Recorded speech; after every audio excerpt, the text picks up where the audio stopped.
यमुना तीर बनचारी, जय राधा माधव, जय कुंज बिहारी। हरे कृष्णा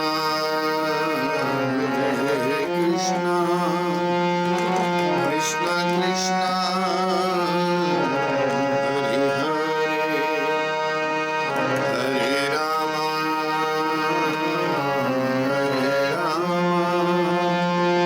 राम राम हरे हरे, हरे कृष्णा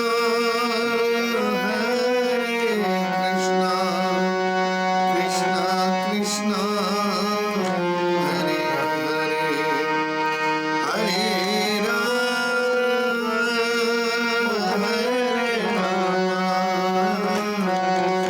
राम राम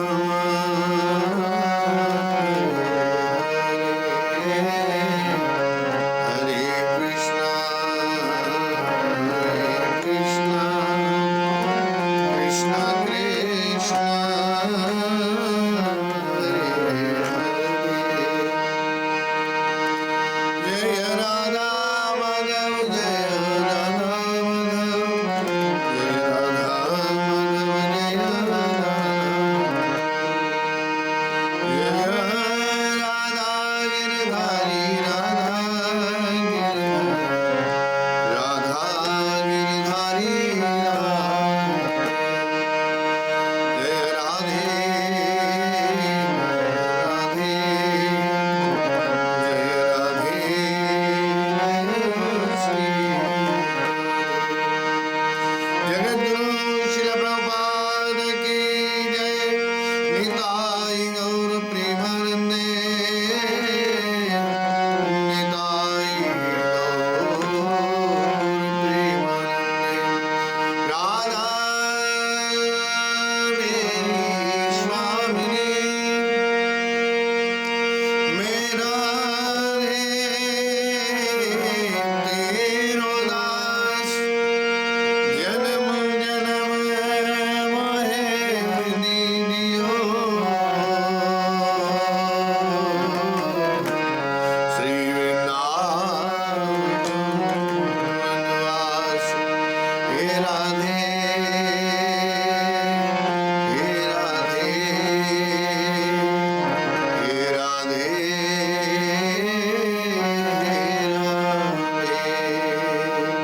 हे राधा रानी। हे कृष्ण करुणा सिंधो दीनबंधो जगतपते, गोपेश गोपिका कांत श्री राधा कांत नमोस्तुते। तप्त कांचन गौरांगी श्री राधे वृंदावनेश्वरी, विश्वानुसुते देवी प्रणमामि हरिप्रिये।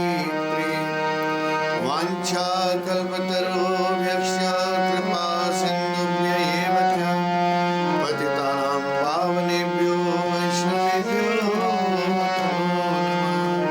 जय श्री कृष्ण चैतन्य प्रभु नित्यानंद, श्री अद्वैत गदाधर श्रीवासदि गौर भक्तवृंद।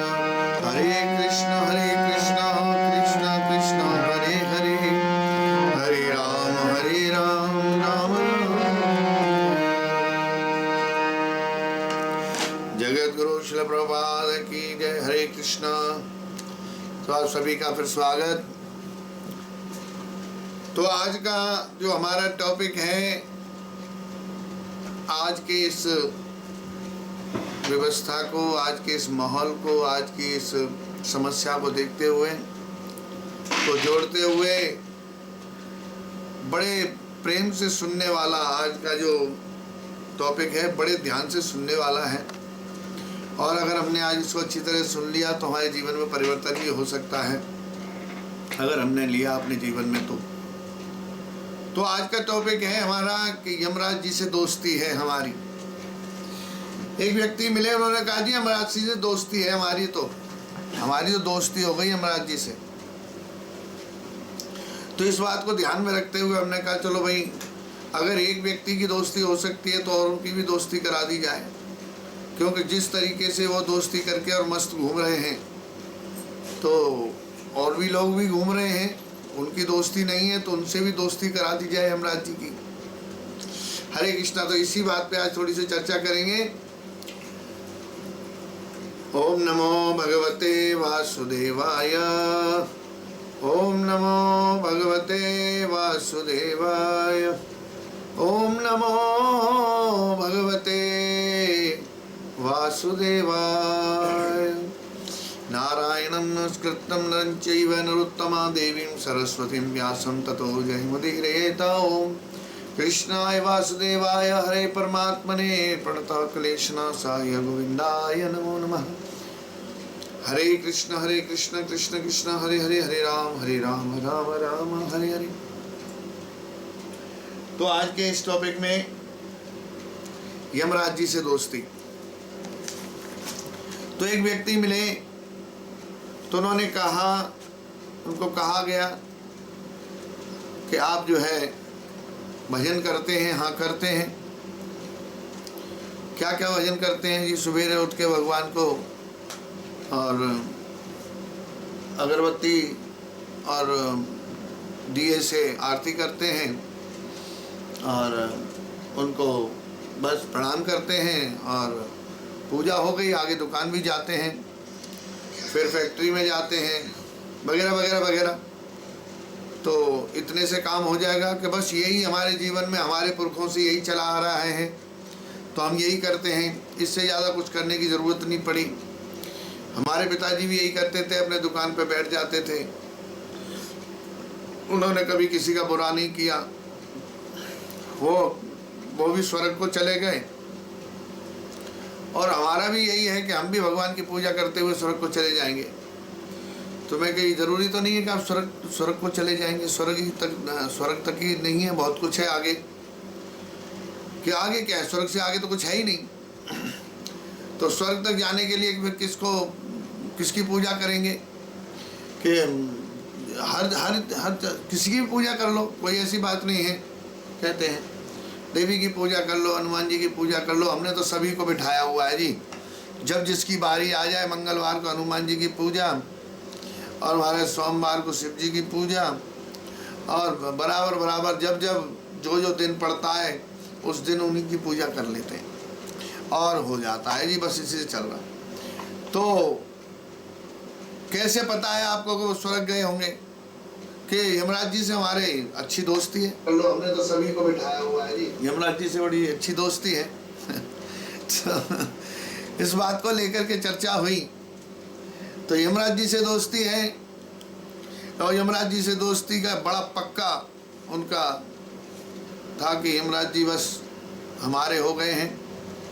तो हमारा यमराज जी हमारे हो गए तो भक्त मिले, उनसे पूछा, किसी सत्संग में वो गए, वहाँ उन्होंने सुना कि भगवान की अच्छी तरीके से सेवा करनी चाहिए, सवेरे ब्रह्म मुहूर्त में उठना चाहिए, मनुष्य के जो कर्तव्य उन्हें करना चाहिए, बहुत ज़रूरी है। तो इन चीज़ों को नज़रअंदाज कर दिया, क्योंकि उनके पिताजी भी यही कहते थे कि हमारी भी यमराज जी से क्या है, दोस्ती है। तो आखिर उनका जी क्या हुआ, अचानक देहांत हो गया। और यमराज जी की दोस्ती में उन्होंने क्या प्रण किया था, यमराज जी से ये कहा कि भगवान हम आपकी हर बात मान लेंगे, आपकी हर बात मान लेंगे। क्योंकि वो सत्संग में सुन के आए थे कि यमराज जी से दोस्ती तभी आपकी पक्की है कि आप यमराज जी जो कहते हैं वो काम करो। तो अगर यमराज जी खुश रहेंगे तो आपकी दोस्ती पक्की रहेगी, अगर यमराज जी खुश नहीं रहे तो आपकी दोस्ती पक्की नहीं रहेगी। तो वो धर्मराज हैं। तो धर्म हमें क्या सिखाता है? मनुष्य का धर्म क्या है? मनुष्य का धर्म है कि वो भगवान का नित्य दास है और वो भगवान की सेवा करे, ये मुख्य धर्म है उसका। और वो अपने घर को वापस जाए, ये धर्म है। तो भगवान की सेवा मात्र से ही हमारे पूर्वजों का भी और हमारा भी उद्धार होगा, और हम यमराज जी के द्वारा ही सही, धर्मराज के द्वारा ही हम भगवत धाम पहुंच सकते हैं। क्योंकि यमराज भी दो प्रकार के हैं, एक यम है और एक धर्मराज है। एक गोरे हैं, एक काले हैं।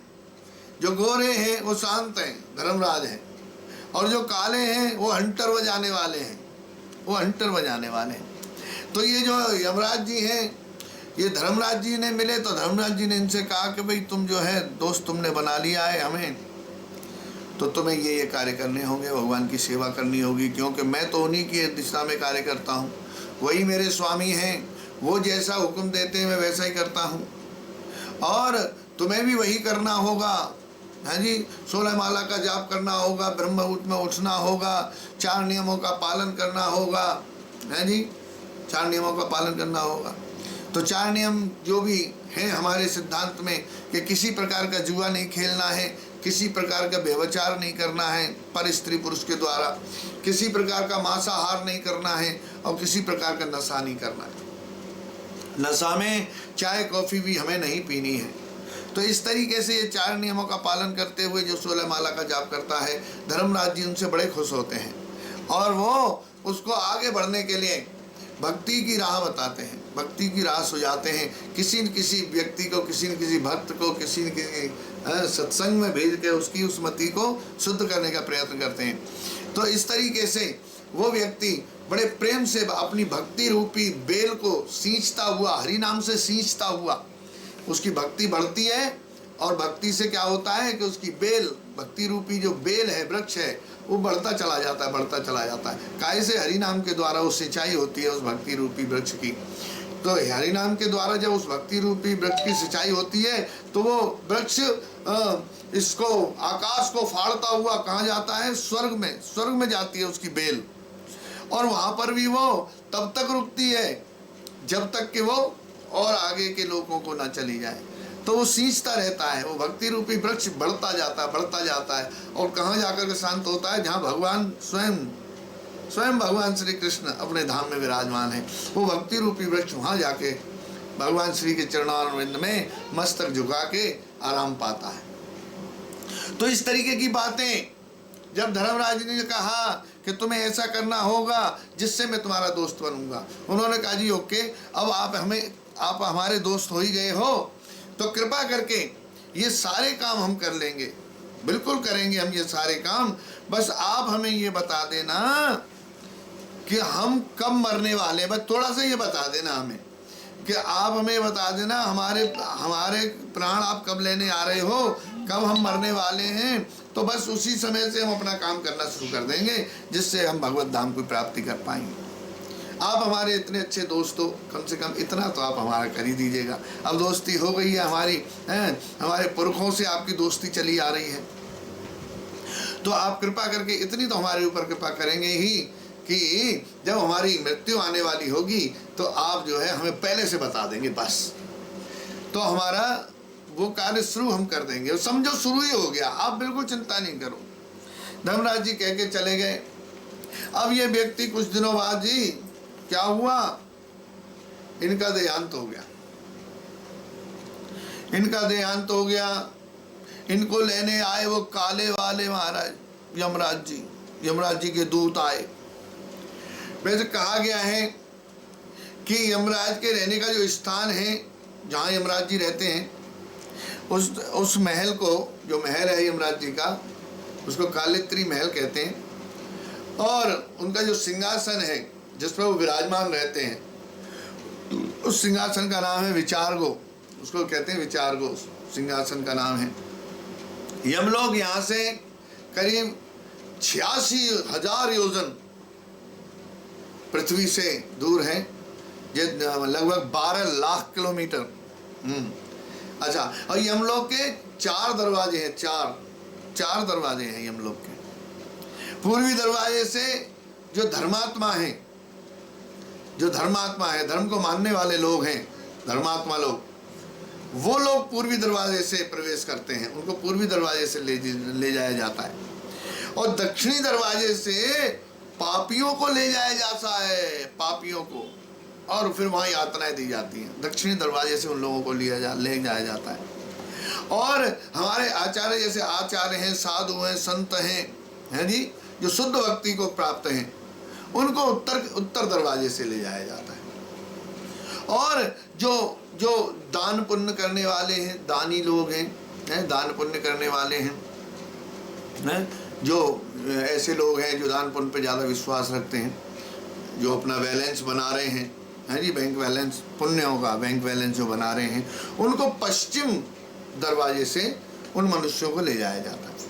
अच्छा, ये भी कहा गया है कि यमराज जी के जो दूत हैं, जो साक्षात यहाँ पे हैं, जो हमें दिखते हैं, वो शायद पता नहीं है लोगों को, यमराज जी के जो दूत हैं वो हैं कबूतर और उल्लू, दोनों दूत हैं यहाँ जो रहते हैं, हमें हर वक्त देखते रहते हैं।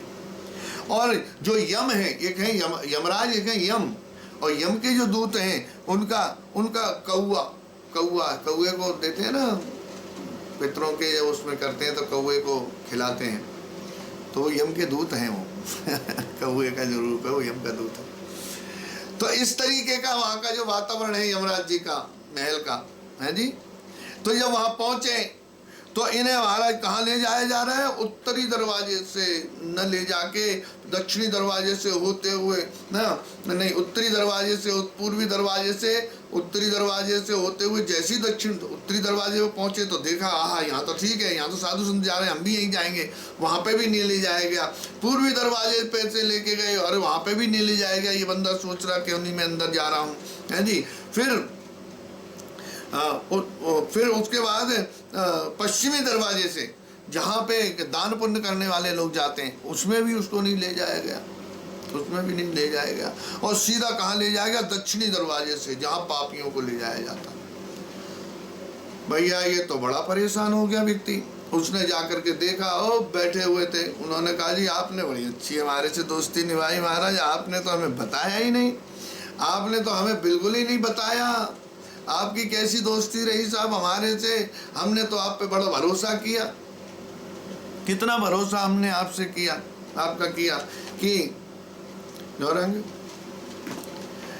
कितना बड़ा भरोसा हमने आपका किया कि आप हमें बता दोगे, आपने कहा था हम बता देंगे और आपने हमें बताया नहीं और हम यहाँ पहुँच गए, हम तो कुछ कर ही नहीं पाए। और हम देखते आ रहे हैं चारों दरवाज़ों से, ये तीनों दरवाज़ों से ले आए, हमने सोचा हम यहाँ जाएंगे, हम यहाँ जाएंगे, हम तो कहीं नहीं जा पाए महाराज, और तुमने तो हमें सीधा इस दरवाजे से जहाँ हमें यातनाएं देते हुए लेके आ रहे हैं, हंटर बज रहे हैं, हमारी देखो पीठ की क्या हालत हो गई है। और जबकि तुम तो हमारे दोस्त हो महाराज, आपने हमारी ये कौन सी दोस्ती निभाई? हम तो सोच रहे थे मृत्यु लोक में, जहाँ पृथ्वी जहाँ हम रह रहे थे वहीं धोखेबाज लोग रहते हैं, अरे तुमने तो यहाँ पे भी महाराज बड़ा धोखा हमको दे दिया। और बहुत सारी बातें उसने तड़प तड़प के रो रो के, और उसको बड़ा इम्प्रेस किया। परंतु भैया यमराज तो यमराज ही हैं, वो तो अपनी ड्यूटी के पक्के हैं। तो उन्होंने कहा अरे बाबरे भैया, मैंने तेरे को पूरी ड्यूटी निभाई है, मैंने अपनी पूरी दोस्ती तेरे साथ निभाई है, मैंने तेरे को कितने सारे मैसेज दिए, देख कितनी सारी खबर भेजी, तूने एक पे भी अमल किया, तूने एक पे भी अपने हर मेरी खबर को नज़रअंदाज कर दिया तूने का। उसने कहा कब आपने खबर भेजी मुझे बताइए, कब भेजी खबर मुझे बताइए, एक बार भी आपने कहा? मैंने तो कभी नहीं सुना कि आपने मुझे ये बताया हो कि अब तुम्हारी मृत्यु आने वाली है, तुम इन कामों को कर लो। आप जब से बोल के गए थे तब से मैं यही सोचे बैठा था आप मुझे मैसेज दोगे और मैं वो सारे कार्य करूँगा जो आपने बोला है कि भगवान की सेवा करूँगा, सवेरे ब्रह्म मुहूर्त में उठूँगा, है ना महाराज, भगवान को भोग लगा के ही पाऊँगा, ये सारे काम, 4 नियमों का पालन करूँगा, सूर्य माला का जाप करूँगा, ये सब काम मैंने करने थे, आपने मुझे अचानक ही बुला लिया। तो उन्होंने कहा देख भैया, सबसे पहले मैंने तुझे मैसेज दिया, तुझे पता है काले कलर पे व्हाइट कलर तो नहीं चढ़ता ना, नहीं चढ़ता, तो देख मैंने मैसेज दिया तुझे, तेरे बाल काले थे सफ़ेद होने लगे, मैसेज था कि अब तू किनारे पे आने लगा है, अब तू तेरी मृत्यु निश्चित हो गई है, अब कब जाएगा, अब तू तैयारी कर ले।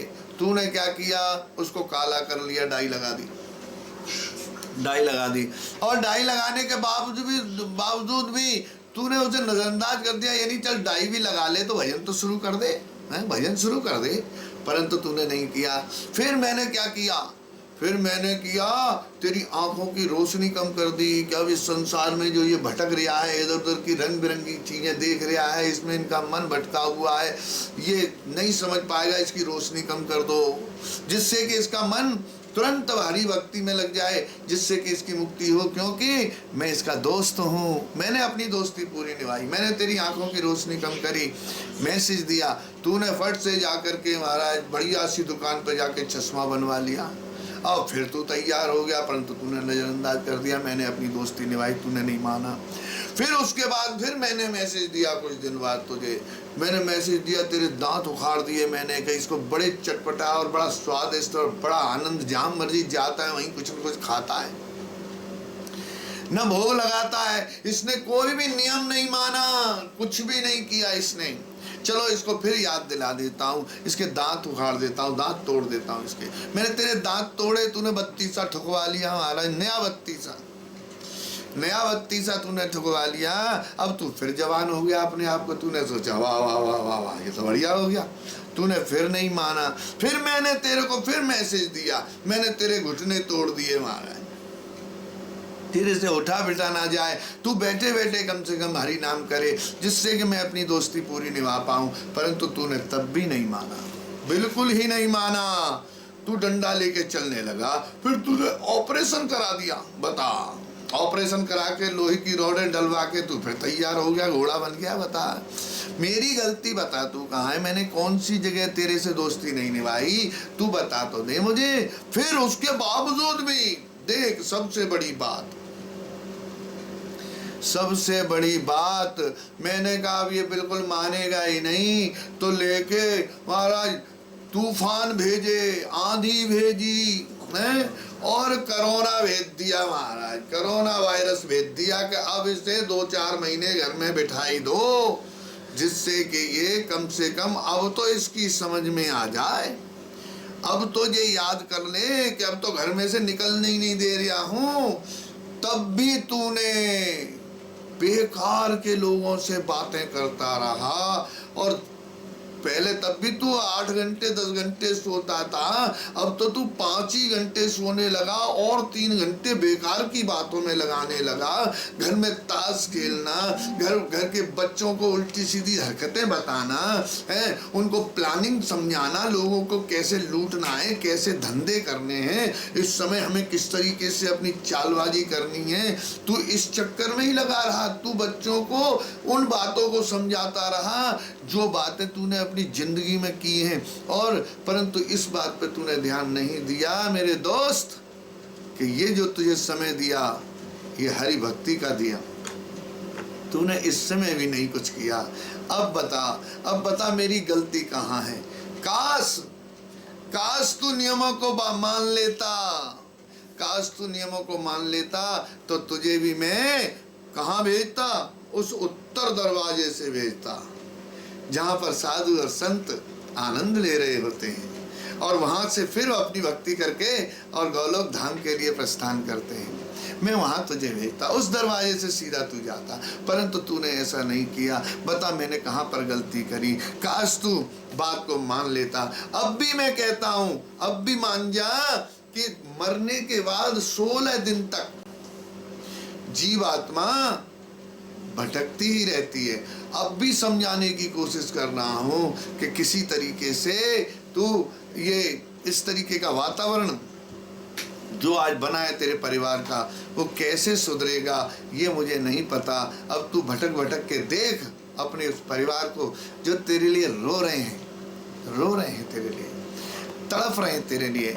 अरे अभी और कुछ बता के जाते, अरे अभी कुछ और समझा जाते, अरे ये कुत्ता घर में बंधा है, इसको कौन टहलाने जाएगा। ये सब तू देख कैसे कैसे रो रहे हैं, कैसे कैसे विचार कर रहे हैं, जिनके लिए तूने सारी जिंदगी बर्बाद कर दी, आज वो तेरे लिए रो रहे हैं। अरे वो दूध लेके आ जाते थे, अरे वो अब कौन लेने जाएगा। उधर तेरी बीवी भी रो रही है, अरे वो कुछ न कुछ तो कहते ही रहते थे, अब कौन कहेगा। परंतु किसी के मुंह से ये आवाज नहीं निकल रही है कि अरे वो भगवान की भक्ति के बारे में बताते थे, अरे वो हमारे दोस्त यमराज जी के बारे में बताते थे कि उनसे मेरी बात हुई थी, उन्होंने ये बात कही थी। तूने किसी को नहीं बताया, किसी को भी नहीं बताया।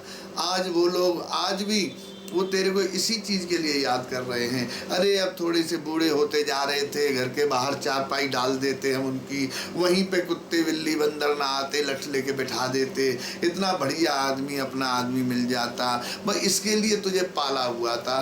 तूने सारे जीवन ये जो घर बनाया, मकान बनाया, परिवार किया, ये सब व्यर्थ हो गया, कुछ भी नहीं तेरा रहा। जाके सुन ले, देख क्या क्या हो रहा है। कोई भाई, कोई लड़का तेरा लड़ रहा है कि मैं क्यों पैसा खर्च करूं, कोई कहता है मैं गंगा जी क्यों ले जाऊं, मेरे लिए बाप ने क्या कर दिया, मेरे लिए माँ तेरे पति ने क्या कर दिया, अरे माँ तू भी ऐसे ही है, अरे बाप तू सारा का सारा घर झगड़ा कर रहा है, किसी के अंदर कोई विचार, कोई किसी भी प्रकार का कोई शांति नहीं है, क्योंकि तूने ऐसा कार्य किया। न तो मेरी इस दोस्ती के बारे में तूने परिवार को बताया और न तूने मेरी मानी। अब बता मैं क्या करूं। तो इस तरीके से वो व्यक्ति दोस्ती करते हुए भी घोर नरक में चला गया। और आज ये जो मौका है जो हमें भगवान ने दिया है, भक्त लोग तो यहाँ तक कहते हैं, क्योंकि ऐसे स्थिति में आप देख रहे हो कि भगवान सबके ऊपर कृपा करते हैं। भगवान की कृपा के आधार पर ये विश्व चल रहा है। और यही अकेली मृत्यु लोक ही नहीं, पृथ्वी नहीं, अखंड ब्रह्मांड भगवान के इशारे से ही सब कुछ चल रहा है, सब कुछ बढ़िया चल रहा है। आज यहाँ पर अगर ये इस वायरस के द्वारा हम देख पा रहे हैं कि कितना सुंदर लोगों को मौका मिला हुआ है।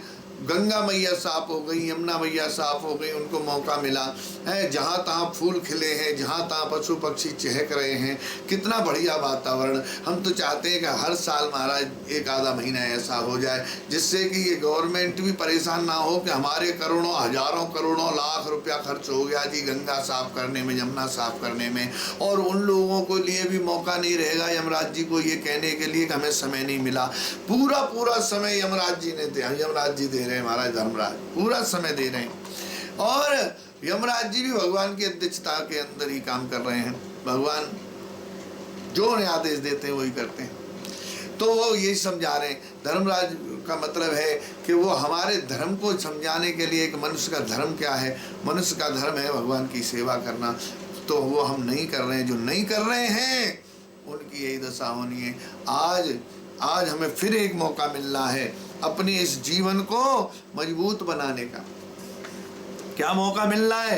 कोई भी वायरस आपको कभी भी नहीं मार सकता, कितनी भी कोशिश करें कभी भी नहीं मार सकता, अगर आप अपने शरीर का ध्यान रखें। हम काम धंधों में और इधर उधर की बातों में, बेकार के लोगों के चक्कर में अपने आप को ही भूल गए हैं। हम अपने आप को ही भूल गए हैं। हम अपनी केयर नहीं कर सकते, हम किसकी केयर करेंगे बताइए। हम सब भूल गए हैं कि हमें क्या करना चाहिए, क्या नहीं करना चाहिए। हरे कृष्णा कृष्ण कृष्ण हरे हरे, हरे राम राम राम हरे हरे। तो यहाँ एक बहुत सुंदर में लिखा, ये यहाँ पे आया है कि अगर हम, विज्ञान क्या कहता है कि ये जितने भी प्रॉब्लम जो आ रही है, इतने सारे लोग मर रहे हैं, इतने लोग परेशान हो रहे हैं, जहाँ तहाँ हॉस्पिटल नहीं मिल रहे हैं और लोग परेशान हैं, मर रहे हैं, उन्हें लगता है कि हम बेमौती मर रहे हैं। तो इतने सारे जो आंकड़े आ रहे हैं उसका कारण है कि हम लोग अपने शरीर को स्वस्थ नहीं रख पाए। अगर हमारी जो इम्यूनिटी है वो बढ़ी रहे, अगर हमारे अंदर ताकत है इन चीज़ों से लड़ने के लिए, तो हमें कोई भी बीमारी छू नहीं सकती। विज्ञान कहता है अगर किसी बच्चे को उसके जन्म से लेकर जवानी तक किसी ऐसी जगह रखा जाए जहां उसे कभी जुकाम खांसी बुखार ना हो, तो एक समय बाद उसके शरीर को यदि जुकाम हो भी गया तो उसकी सीधी मृत्यु हो जाएगी, क्योंकि उसको हैबिचुअल नहीं है, वो बीमारी का हैबिचुअल नहीं है, उसको बंद करके रखा हुआ। जैसे हम आज कितने टाइम से बंद पड़े हुए हैं, अगर ऐसे ही बंद पड़े रहे तो हमारा शरीर बिल्कुल बेकार हो जाएगा, निकलते ही हम बीमार हो जाएंगे। तो इसलिए शरीर को अंदर बैठा के रखने की ज़रूरत नहीं है, हमें वो काम करने चाहिए जो हमारे पूर्वजों ने किए हैं। हमें इस बात को याद दिलाया जा रहा है कि हमें वही काम करने जो हमारे पूर्वजों ने किए हैं। क्या करते थे वो, कि क्या करते थे, जुकाम खांसी को हमारे बच्चे, देखिए जुकाम खांसी बच्चों को अक्सर कर होती रहती है, होता रहता है। अगर तुम उससे बचाओगे, अंदर ही रखोगे, इन्फेक्शन हो जाएगा, अंदर अंदर अंदर रखो, अरे उसको हर जगह जाने दो, आने दो, होगा एक दो बारी होगा तो वो हैबिचुअल हो जाएगा, फिर कोई चिंता नहीं रहेगी। अच्छा, और अगर तुम नहीं उसको हैबिचुअल होने दोगे, हर जगह में नहीं जाने आने दोगे, तो बिल्कुल पक्का है कि घर से निकलते ही वो इन्फेक्शन में आ जाएगा और वो कुछ भी हो सकता है। तो सही तरीका क्या है? सही तरीका है कि खुद के शरीर को, अपने परिवारजन को और अपने बच्चों को इसके लिए तैयार करना चाहिए हमें। आज नहीं तो कल हम सबको बाहर निकलना ही पड़ेगा, चाहे मजबूरी में हो, चाहे प्यार से हो, निकलना तो पड़ेगा। तो हमें क्या करना चाहिए? अपने बच्चों के शरीर की इम्यूनिटी सिस्टम को मजबूत करना चाहिए। अगर हम उनको सदा के लिए सुरक्षित रखना चाहते हैं तो कुछ सुझाव यहाँ दिए गए हैं, बड़े सुंदर। क्या दिए गए हैं कि कम से कम जैसे हमारे पूर्वज करते थे, सवेरे ही ब्रह्म मुहूर्त में उठते थे हमारे, सवेरे ही ब्रह्म मुहूर्त उठते थे और सुंदर नहा धो के भगवान की सेवा पूजा करने के लिए या घूमने निकल जाते थे, व्यायाम करते थे, हैं जी।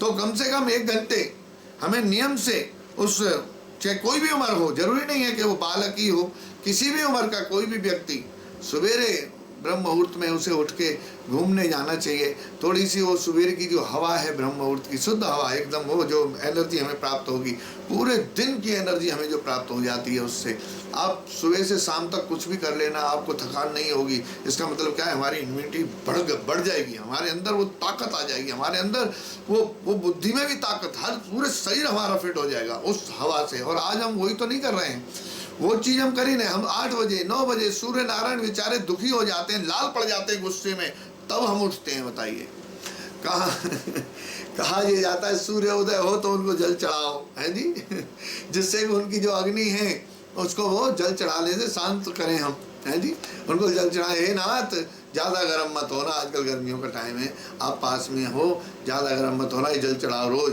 रोज जल चढ़ाओ, उनका आदर करो। परंतु हम जल कब चढ़ाते हैं? जल तो चढ़ाते ही नहीं, हम तो धूप हो गई थी, अब क्या जल चढ़ाना है। तो वो भी बेचारे गुस्से में लाल हो जाते हैं फिर। तो इस तरीके से बीमारियां, जबकि धूप, सवेरे की धूप हमारे जीवन के लिए, हमारे शरीर के लिए इतनी अच्छी है, इतनी अच्छी है कि उसमें बहुत सारी विटामिन हैं। अगर वो हमें रोज 1 घंटे मिल जाए तो अपने आप से शरीर के अंदर रोगों से लड़ने की शक्ति हमें प्राप्त हो जाएगी। और क्या क्या करना है? ज़्यादा से ज़्यादा कहीं पे बालक को भेजो, स्कूटी लेके जा रहा है, मोटरसाइकिल लेके जा रहा है, गाड़ी लेके जा रहा है, अरे पैदल का काम है, थोड़ा सा पैदल चले जाओ। अगर नहीं है तो तुम साइकिल से चले जाओ, थोड़ा वर्किंग करो। ये मशीनी चीज़ों को हमें यूज नहीं करना चाहिए, कम से कम यूज करें। जो ज़्यादा ज़रूरी है तो चलो भाई ठीक है, होना चाहिए घर में, सबको ऐसा लगता है उनके घर में है, मेरे घर में नहीं, लेके रखो, ठीक है। परंतु वो चीज़ें तभी आपको अच्छी लगेगी जब तुम्हारा शरीर स्वस्थ होगा। पता लगा गाड़ी तो बहुत बढ़िया और मरे मराए से तुम बीमार होके गाड़ियों में लद लद के जा रहे हो, तो ये गाड़ियाँ हमने बीमारी के लिए थोड़ी ना खरीदी हैं। अरे भैया, इनमें बीमार होकर हॉस्पिटल जाने के लिए थोड़ी ये गाड़ियाँ खरीदी जाती हैं। इसमें व्यक्ति स्वस्थ तगड़ा मस्ती से बैठ के जाए, लगे हाँ भाई अच्छा खासा बंदा है भाई। तो जो व्यक्ति अपने शरीर से दुखी है वो बाहर से क्या सुखी होगा? बताइए। 4 सुख बताए गए हैं। सबसे पहला निरोगी काया। अगर आप अपने आप को रईस मानते हो कि मैं बहुत बड़ा रईस हूँ, तो ये 4 सुख अगर तुम्हारे पास हैं तो तुम रईस हो, नहीं तो खईस हो। खईस हमारे यहाँ ब्रज में कहते हैं खईस, खाने वाले, दूसरे को खा जाते पकड़ के। मतलब खुद को तो मार ही रहे हैं, अपने परिवार को भी मार रहे हैं, क्योंकि खुद जो कर रहे हैं वही परिवार कर रहा है, उन्हें नहीं समझा रहे हैं। बुद्धि है समझाने के लिए, परंतु समझा नहीं पा रहे हैं, क्योंकि हमारे अंदर ही वो ऐब लगे हुए हैं, वो व्यसन हमारे अंदर है। हम उनके होते हुए कैसे लोगों को समझा सकते हैं, परिवार को भी कैसे समझा सकते हैं। मैं सिगरेट पीता हूँ, मैं बच्चे को कैसे कह सकता हूँ सिगरेट मत पी बेटा। मैं नशा करता हूँ, मैं अपने बच्चे को कैसे कह सकता हूँ कि बेटा नशा मत करना। इसलिए कुछ कहता नहीं हूँ, अपने परिवार को भी गड्ढे में फेंक रहा हूँ और खुद भी नरक में जा रहा हूँ। तो हमें ये अगर हम सोचते हैं कि हम बहुत बड़े रईस हैं, हम बहुत बड़े ताकतवर हैं, हम बहुत बड़े ये हैं वो हैं, तो ये हमें समझना चाहिए 4 सुख अगर तुम्हारे पास हैं, तुम वाकई रईस हो, वाकई धनवान हो, वाकई सब कुछ हो। फिर ये 4 कौन कौन से सुख हैं? तो पहला सुख है निरोगी काया। अगर काया में रोग है तो तुम्हारे पास कितना भी पैसा है सब बर्बाद हो जाएगा। तुम भी बर्बाद हो रहे हो, पैसा ही बर्बाद हो जाएगा। कितना भी जोड़ के रख लिया हो सब बर्बाद हो जाएगा। निरोगी काया। दूसरा है जेब में माया, जिस माया के लिए हम दिन रात कार्य करते हैं और बीमार हो जाते हैं। भैया कमाओ, कमाना बहुत जरूरी है। भगवान कहते हैं भगवत गीता में, कर्म न करने से कर्म करना बहुत अच्छा है, कर्म करिए, परंतु उतना ही करिए जितने की जरूरत है। जरूरत से ज्यादा होते ही अहंकार, काम, क्रोध, लोभ, मोह, मद, मत्सर सब अटैक करते हैं आपके ऊपर। तो इनसे बचने के लिए भैया हरि नाम तो करना होगा, संतों का संग करना होगा, भक्तों के साथ जुड़ना होगा, हरि नाम को हृदय में बिठाना होगा। बहुत जरूरी है, बहुत जरूरी है। तो पहला सुख निरोगी काया। दूसरा सुख है जेब में माया, जिसको हम पहला सुख मानते हैं। अरे पैसा आ जाएगा तो सारे सुख हमें प्राप्त हो जाएंगे। हम दान भी करेंगे, हम पुण्य भी करेंगे। भगवत गीता में ये भी श्लोक है, तो उसमें यही कहा गया कि मैं ये करूंगा, मैं वो करूंगा और सारे रिश्तेदार मेरे ही नीचे रहेंगे, महाराज मैं ही सबसे धनी बनूंगा। बहुत सुंदर तरीके से भगवान कह रहे हैं, बहुत सुंदर। तो इस तरीके की भावनाएं जिसके अंदर होती हैं पैसा कमाने के लिए, वो अपने शरीर तक का नाश कर देता है। तो दूसरा है सुख जेब में हो माया। तीसरा सुख सुलक्षणी नारी। तुम्हारा शरीर भी स्वस्थ है, तुम्हारा पैसा भी तुम्हारे पास है, ठीक है। अगर तुम्हारे नारी घर में जो है वो सुलक्षणी नहीं है तो तुम्हारा शरीर भी बेकार हो जाएगा और तुम्हारा पैसा ही बर्बाद हो जाएगा। क्योंकि उसे अपनी चलानी है, वो तुम्हारी नहीं सुनेगी। और तुम्हारे ये घर की मालिक वही है ना जी, होम मिनिस्टर वही है। तो होम मिनिस्टर के अंदर वो क्या करने वाली है तुम्हारे साथ तुम्हें पता नहीं है। अगर सुलक्षणी है तो तुम्हारा जीवन आनंद की समुद्र में गोते लगवा देगी, और सुलक्षणी नहीं है, कुलक्षणी है, तो तुमसे छुप के पता नहीं क्या क्या करेगी। न तो तुम्हारा शरीर स्वस्थ रह सकता है और न तुम्हारी धन संपत्ति। तो दोनों सुख बेकार हो गए, सुलक्षणी नारी। और चौथा पुत्र हो आज्ञाकारी। बेटा हो तो आज्ञाकारी हो, तब तो तुम समझ लो कि तुम रईस हैं भैया। अगर नहीं है इनमें से तो इसका प्रयत्न करो। अगर ये नहीं है तो जवाब नहीं दे पाओगे, यमराज जी दोस्त हो जाएंगे तब भी जवाब नहीं दे पाओगे, और सीधे महाराज उसी दरवाजे से जाओगे जहां से पापियों को सजा मिलती है, और उस दरवाजे का नाम है दक्षिणी द्वार। सीधे दक्षिणी द्वार में धकेल दिया जाएगा। पिक्चर जरूर दिखाई जाएगी और दरवाजों की, परंतु धक्का वहीं लगेगा। इसलिए भैया ये 4 सुख बहुत जरूरी है।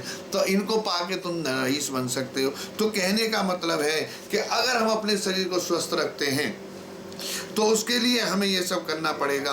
पैदल चलना पड़ेगा, सीढ़ी चढ़ने की आदत डालनी पड़ेगी। लिफ्टें लग गई हैं भैया, आजकल तो छोटे बच्चे भी नहीं बिल्कुल चलना जानते ही नहीं। वो कहते हैं अरे कौन चढ़े कौन उतरे, लिफ्ट लगवाओ जी। घर में नहीं है जगह तो फिर भी लगवाई दो, छोटी सी लगवा दो। आज तो आलस इतना भर गया है और पूरा समय टेलीविजन को दिया जाता है या मोबाइलों पे लगे रहते हैं। हमारे कहीं नहीं जा रहे हैं। बुद्धि को शून्य कर दिया। भगवान ने बहुत कुछ दिया पर बुद्धि को शून्य कर दिया। यहाँ बताया जा रहा है कि सीढ़ी चढ़ने की आदत डालो, पैदल चलो, साइकिल चलाओ, अच्छी आदतों में ये चीजें हैं। इन आदतों को डालो अपने अंदर। और धूप में जो विटामिन होते हैं उसको, वो जीवन के लिए बड़ी जरूरी है। धूप में जरूर रहो। हर वक्त एसी की आदत मत डाल करो, एसी में बैठे रहते हो तब भी बीमार हो जाओगे। प्रकृति के साथ जो भी सर्दी गर्मी बरसात जो आती है उसके साथ अपना जुड़ाव रखो शरीर के लिए। ये जो भगवान ने जो मौसम हमारे, हम तो बड़े भाग्यशाली हैं जो भारत में हमारा जन्म हुआ है। इस भारत के अंदर ये सारी चीजों का हम लाभ उठा रहे हैं। सारी वनस्पतियों का, सारे मौसम का हम लाभ उठा रहे हैं। हर जगह नहीं है, हर जगह नहीं है। हम बड़े भाग्यशाली हैं जो हमारा जन्म भारत में हुआ है, आप समझिए। तो यहाँ पर सर्दी, गर्मी, बरसात, खूब आनंद लो, तीनों मौसमों का आनंद लेना चाहिए। और आज ज़्यादा से ज़्यादा जितनी बॉडी में तुम्हारी गर्मी है, कम से कम उतना पानी गर्म पियो। हमने देखा है बंदे आते हैं, गर्मी है, गर्मी गर्मी, जल्दी से ठंडा पानी लिया और वह पी गए गड़गड़ गड़गड़ गड़गड़ सीधा, और सीधा उसने गले को पकड़ लिया, गले में इन्फेक्शन हुआ और पड़ गए चारपाई पे। चारपाई पे नहीं सुधरे, हॉस्पिटल चले गए, हॉस्पिटल में कह दिया कोरोना है, चलो भैया राधे राधे निकलो, है वो काम भैया। तो ये नहीं होना चाहिए। ज़्यादा से ज़्यादा ये आपको जो बात बताई जा रही है, अगर आप इस तरीके से लोगे तो आपके शरीर की जो ताकत है वो बनी रहेगी, और हर बीमारी से लड़ने की क्या रहेगी, पावर रहेगी हमारे अंदर। और कोई भी बीमारी, कोई भी वायरस आए, कोई फर्क नहीं पड़ता। भगवान ने हमारा जो शरीर बनाया है वो पता नहीं कितने वायरसों को मार के बनाया है। यार ये वायरस शरीर पर क्या काम कर सकते हैं? हाँ, वो तभी काम करते हैं जब हम उसको नज़रअंदाज करते हैं कि हमारा शरीर मांग क्या रहा है। तो गर्म पानी हमें ज़्यादा से ज़्यादा पीना है, उसकी आदत डालो, ठंडे पानी को छोड़ दो।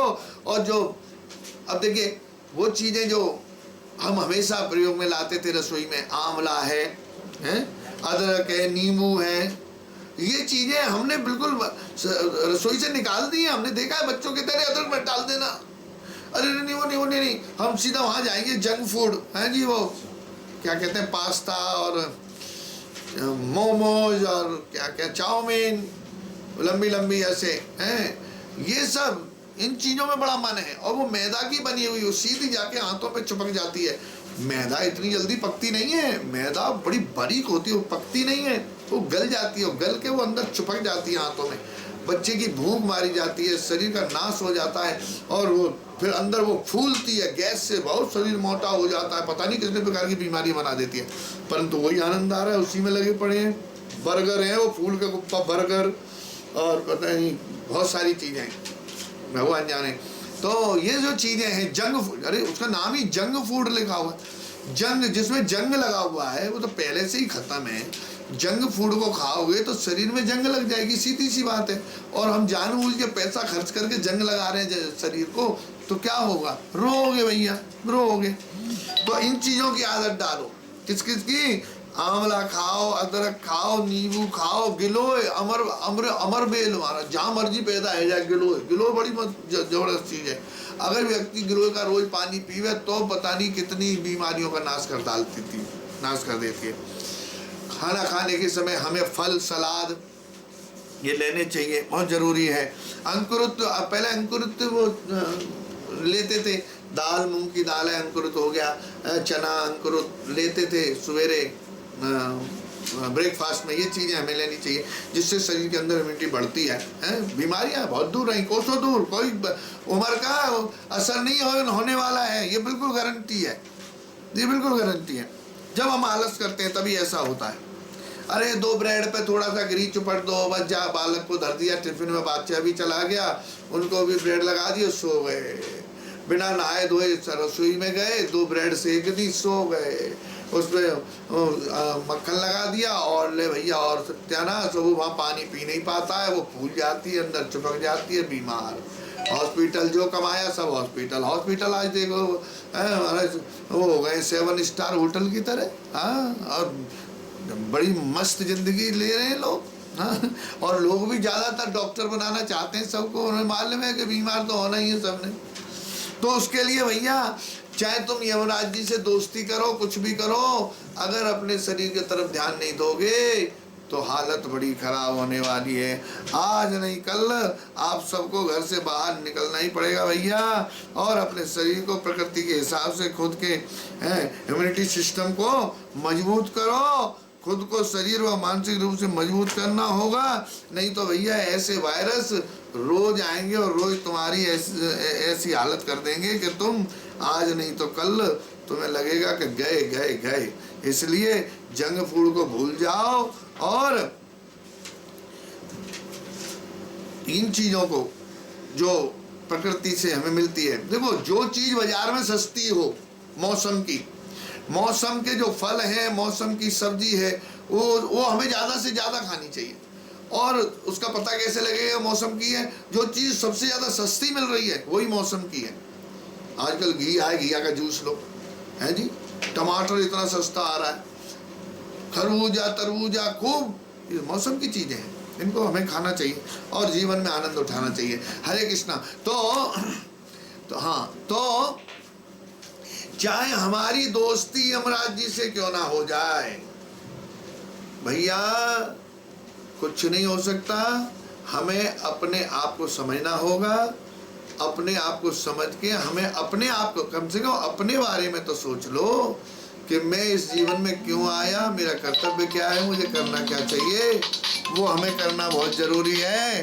तो इसलिए वो करना है और अपने जीवन को स्वस्थ रखना है, जिससे कि भगवान भी खुश रहें।